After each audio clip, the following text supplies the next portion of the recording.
என்ன தானோ, அந்த வீட்ல தான் அத்தை இருக்காங்கன்னு நீங்க 2 பேரும் வரதுக்கு ஒத்துக்க மாட்டீங்க. இந்த வீட்டுக்கு வரலாம்ல.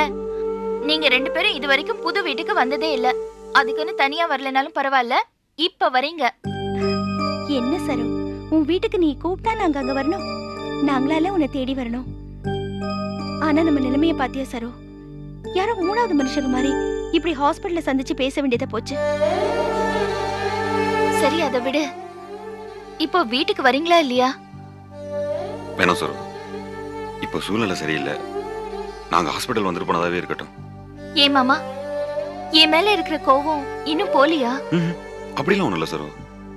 இப்போ மனசு சரியில்லை, இதோட வரதோட இன்னொரு சந்தர்ப்பத்துல வந்தா சரியா இருக்கும்னு நினைக்கிறேன்.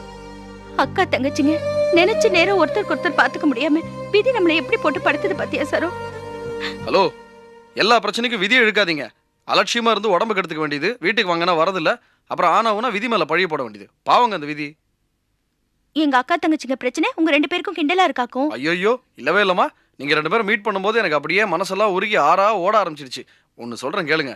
எப்ப பார்த்தாலும் வாட்டர் டேங்க் தலைமையில வச்சிருக்கிற மாதிரி முணுக்கு முணுக்குன்னு அழுதுகிட்டே இருக்காதீங்க.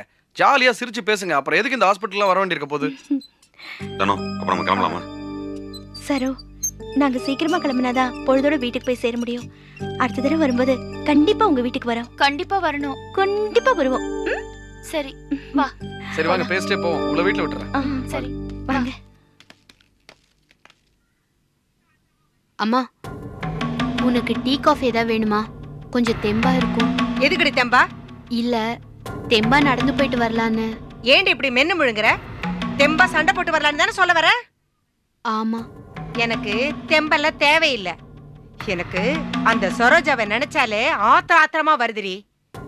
வா கூட்டு.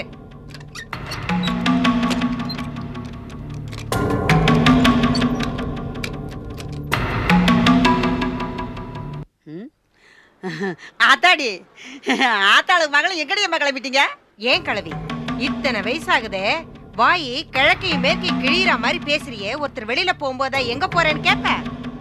வயசு ஆக ஆக உனக்கு மூளை தான் தேஞ்சுக்கிட்டே வருது. அம்மா, நாக்கு தெரிச்ச மகராசி, என்னமோ வாய் தவறி கேட்டுவிட்டேன். அதுக்கு இம்புட்டு பேச்சு பேசுறிய. உன் பொண்ணை கூட்டிட்டு போய் என்ன மாப்பிளைய பார்க்க போறேன். இப்ப நான் கேட்டதுக்கு கோவிச்சுக்கிறேன். நீ வினையில வந்து சுனையில இறங்குறவளாச்சே. மாப்பிள்ளை பாக்குறப்போ உன் மூஞ்சில முழிச்சிட்டு போனா உருப்பட்ட மாதிரி தான். அப்புறம் எனக்கு எவனாவது கிழட்டு கருவா என்னதான் மாப்பிள்ளையே வந்து அமைவான். எம்மா ரம்பா, உனக்கு தேவேந்திர மாதிரி மாப்பிள்ளை கிடைக்கட்டும். நீ சந்தோஷமா வாழு. என் தலைய போட்டு உருட்டாதடி கண்ணு. நிர்மலா, நீ வா, நம்ம கிளம்பி. என்ன கடி, எங்க போறீங்கன்னு கேட்டா கூட கோவிச்சுக்கிறீங்க. எங்கன்னா சினிமா, டிராமா, கோயில், பீச் அப்படி போவீங்களாக்கும். நாமளும் ஓட்டிக்கலான்னு பார்த்தா அதுக்கு போய் கோவிச்சுக்கிறீங்களா?